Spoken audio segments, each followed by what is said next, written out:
In the latest report from the International Energy Agency, the experts have admitted that coal production will hit an equal record high this year around the world. Coal prices are also at record highs. Allow me to say that again. The global demand, supply and price of coal are all at record highs.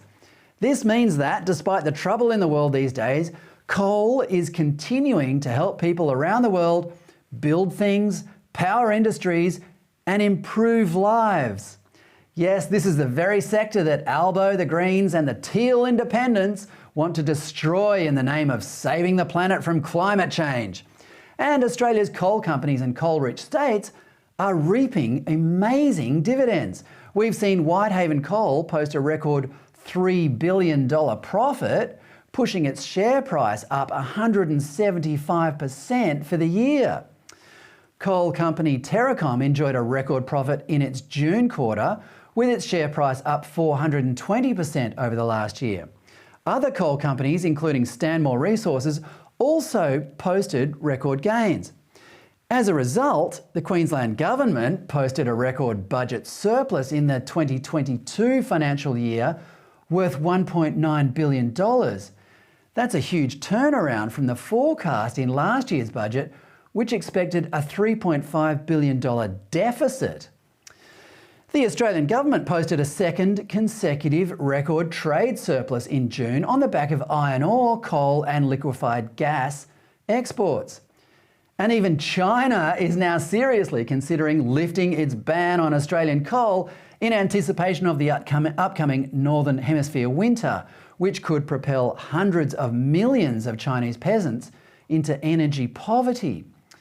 The Labor Party's response? Well, Environment Minister Tanya Plibersek is proposing to block Clive Palmer's coal mine near Rockhampton in Queensland on environmental grounds.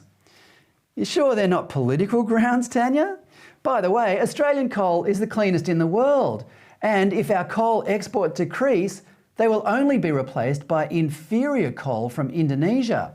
Not only that, but Australia's coal mining companies have the best environmental record in the world for mine development and rehabilitation. This is the problem with Australia's political and corporate elites.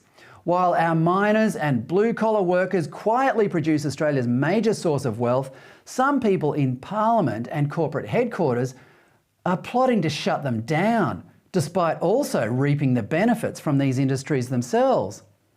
It's even weirder in the United States. The US Senate has just passed Joe Biden's euphemistically named $740 billion Inflation Reduction Act, which Biden himself says, quote, makes the largest investment ever in combating the existential crisis of climate change. It addresses the climate crisis and strengthens our energy security, creating jobs manufacturing solar panels, wind turbines and electric vehicles in America with American workers. He went on and on, quote, it pays for all this by establishing a minimum corporate tax so that our richest corporations start to pay their fair share, unquote. If the way this kind of idea panned out in Europe recently is any guide, it's the poor who will be paying their unfair share of this kind of folly.